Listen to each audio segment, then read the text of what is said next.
Salve, salve tricolores, sejam bem-vindos a mais um vídeo aqui do canal. Se você é novo, já se inscreve aí embaixo, deixa o like e me segue lá no Instagram, AlemãoSPFC. E agora, sem enrolar, vamos pro vídeo de hoje. Excelente quinta-feira para todos nós, Deus abençoe o nosso dia, São Paulinos e São Paulinas. Vamos começar com a novidade aí, né, que o São Paulo voltou aos treinamentos, se reapresentou depois da eliminação do Campeonato Paulista e o Carpini treinou com cerca de 14 desfalques, né? Alguns jogadores convocados, né, 6 ao total, Rafael e Pablo Maia na seleção brasileira, alguns jogadores aí espalhados, né, como por exemplo Ferrarese, Arboleda, Bobadilha, Ramos Rodrigues e outros jogadores lesionados, né, mas São Paulo vai ter um período longo agora de preparação, vai ser basicamente uma pré-temporada, até porque a gente saiu da competição e as outras só iniciam no próximo mês, né, então no mês de abril o mês vai estar corrido, vai ter Libertadores, Copa do Brasil, Brasileiro, mas agora março a gente vai ter que apenas se preparar, terão jogos, treinos aí, né, durante esses dias de preparação, né, São Paulo não perder esse ritmo aí, mas bom que a gente recupera alguns atletas lesionados, a gente não perde jogadores também que estão na data FIFA, então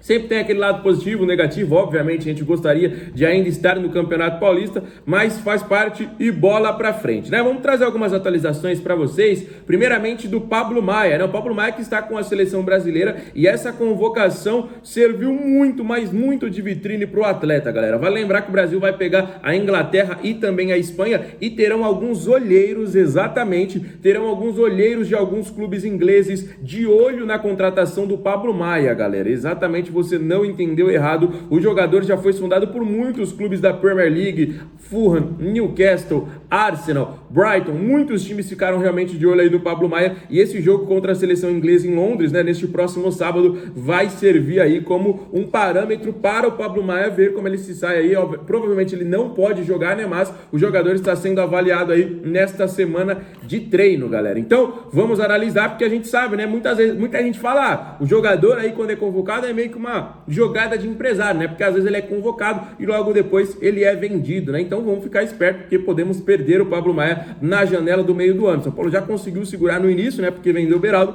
mas no meio do ano ou no máximo na outra próxima janela, o Pablo Maia deve deixar a equipe do São Paulo. Outra informação, mas essa não tão boa assim, né? É que o Arboleda, né, teve a sua renovação travada, né? A renovação do Arboleda estava por detalhes mesmo, né? Tava muito próxima de ser anunciada e oficializada, tanto que tiveram muitas renovações que aconteceram depois e já foram oficializadas, né, do Diego Costa, do Ibali, a do Belém e outras tantas aí, mas a renovação do Arboleda segue travada, estava muito próxima de ser oficializada, mas o São Paulo vai conversar agora novamente apenas quando o jogador voltar da data FIFA, isso preocupa bastante, até porque o jogador é titular absoluto, indiscutível, a gente sempre discute quem será o zagueiro do lado dele, né, se vai ser o Diego, se vai ser o Alan, se vai ser o Ferrarese, mas o Arboleda é praticamente uma unanimidade aí no sistema defensivo do São Paulo, né? Mas com o jogador terminando o seu contrato, né? Vale lembrar que vai até o final da temporada, já começa a nos preocupar um pouco, né? Deixa aí nos comentários a sua opinião sobre esta situação do Arboleda, que preocupa bastante, né? Mas vamos aguardar aí que a gente ainda tem sim uma esperança de que ele renove com o nosso tricolor. Outra notícia que não é tão boa é uma eventual saída de Juliano Galoppo. Ele já não está mais aí tão satisfeito assim com o treinador Thiago Carpini. Ele nos últimos 6 jogos não entrou 1 minuto sequer. Em 6 jogos ele não entrou 1 minuto sequer nas partidas. Teve uma delas que ele sequer foi relacionado contra a Inter de Limeira lá em Brasília. E ó, para quem pergunta se ele tá com problema físico, alguma coisa, não. Ele tá 100%, tá bem fisicamente, tá treinando bem, mas não é escolhido pelo Carpini. Não entrou nem para cobrança de pênaltis contra o Novo Horizontino, né? O Galoppo, que é o batedor oficial de pênaltis da equipe, e não participou de uma cobrança de penalidades, então tem algumas coisas que não dá para entender. Ele tá jogando aí o melhor ano de sua vida? Não, ele voltou de um ano inteiro parado, realmente não teve, né, nossa, aquele melhor futebol, mas ele não é um cone dentro de campo, ele não é pior que o Juan, ele não é pior que o Nicão, ele não é pior que muitos jogadores que vestem a camisa do São Paulo. Então, é um jogador totalmente útil, é a maior contratação do clube, é um jogador assim que dá muito dinamismo. E galera, a situação é a seguinte: o jogador tem dupla nacionalidade, né? Eu sinceramente já até falei sobre isso em outros vídeos, né? Mas ele tem uma nacionalidade italiana. Lá na Argentina tem muitos jogadores que acontecem isso. Inclusive, tem um jogador, né, que jogou contra a gente, né, na Sul-Americana, um jogador do Tigre, o Retegui, que joga no futebol argentino, mas que participa aí da seleção italiana. E o Galopo já foi, inclusive, sondado para ser convocado pela seleção. E tem muitos times. 3 times da Série A do futebol italiano estão de olho em sua contratação, exatamente. Então podemos perder o Galopo para a primeira divisão do futebol italiano. Independente de quem seja, o cara vai estar jogando no mais alto nível na Europa, mas ele não serve para o São Paulo. Então tem algumas lógicas que não dá para entender. Como é que o cara joga em uma das principais ligas de futebol do mundo, né? Porque os clubes estão de olho, então se eles estão de olho, eles querem contratar, mas ele não serve para o São Paulo. Nos últimos 6 jogos, mesmo com eliminação, mesmo com derrota, mesmo com vexame, a gente não coloca o cara para jogar, aí realmente já tem alguma coisa errada, né? Será que o Carpini tá queimando o Galopo? Será que ele tá queimando aí o James Rodrigues? Como é que fica essa situação? Eu, sinceramente, não gostaria de perder o Galopo de jeito nenhum. Não sei se ele se encaixa no meu time titular, né? Até porque agora o Ferreirinha tá jogando muita bola, eu colocaria o James como titular.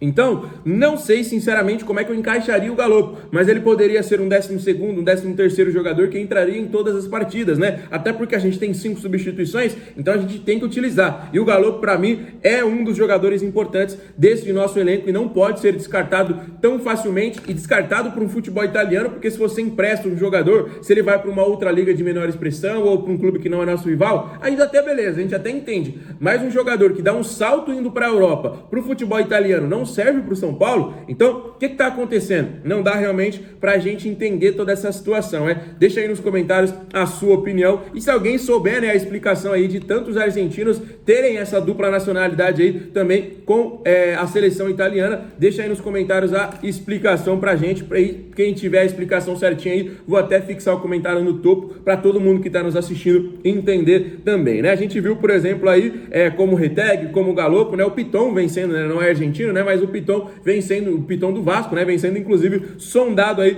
para defender também a seleção italiana. Beleza, galera? Então, deixa nos comentários a sua opinião. Galera, nós já tivemos o sorteio da Libertadores, a gente falou um pouquinho sobre isso no último vídeo, né? A gente conhece agora nossos adversários, já conhecemos também a ordem dos jogos, né? A gente estreia jogando fora de casa, um jogo dificílimo. Então, a gente vai ter um grupo não tão complicado assim, mas eu acho que é um grupo que a gente consegue se classificar. A gente está esperando também o sorteio da Copa do Brasil. A gente estreia no Campeonato Brasileiro no dia 14 de abril. Então, vai ser um mês bem corrido, mas esse final de março apenas preparação, né? A gente tem outras informações sobre contratações, sobre saída, né? A gente está buscando um lateral esquerdo, mas, por exemplo, o Galopo pode deixar a nossa equipe. E essa data FIFA a gente vai acompanhar demais. Por quê? Não tem jogo de São Paulo, né? Então a gente precisa procurar um jogo para assistir, mas principalmente, galera, eu vou assistir o jogo da seleção brasileira, óbvio, contra a Inglaterra sábado e depois, acho que no dia 26, né, contra a Espanha, mas eu vou assistir principalmente o jogo da seleção colombiana. Eu quero ver se o James vai ser titular, provavelmente ele vai, porque ele é capitão, então como capitão vai começar no banco, camisa 10 vai começar no banco. Então eu quero assistir, eu quero ver todos os movimentos dele em campo, eu quero ver se ele vai jogar os 90 minutos da partida, que basicamente ele sempre joga, e aí a gente vai ter que achar um problema. Se ele for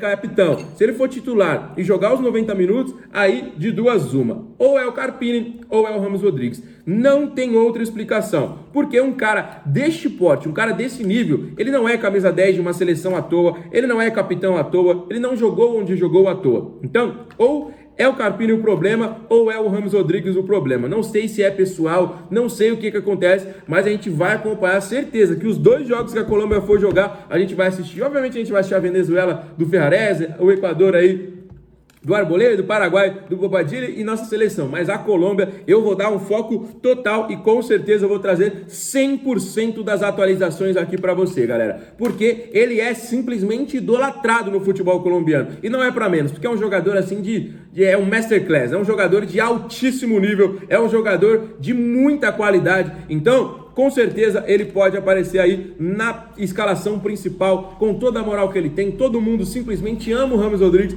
na Colômbia. Então vamos ter aí todas essas informações para trazer para vocês. O que você acha? Ele vai ser titular? Vai jogar todo esse tempo? Deixa aí nos comentários a sua opinião. Fechou, galera? Ó, no próximo vídeo a gente vai trazer uma informação muito importante sobre um lateral esquerdo no São Paulo. Eu sei que é até chato, né, a gente falar sobre isso todo dia, mas o São Paulo vem buscando um lateral e o nosso papel aqui é trazer essa informação, né? Então a gente vai trazer uma informação bem importante no próximo vídeo, por isso eu falo para você não perder. Então, se você é novo aqui, tá começando a acompanhar a gente, não esquece de se inscrever, que diariamente tem as notícias do nosso time de coração. Para todo mundo que acompanhou o vídeo até aqui, deixa o like e os comentários sobre todos os assuntos que eu falei, tá bom? Vou ficando por aqui, fiquem com Deus, um abraço, valeu!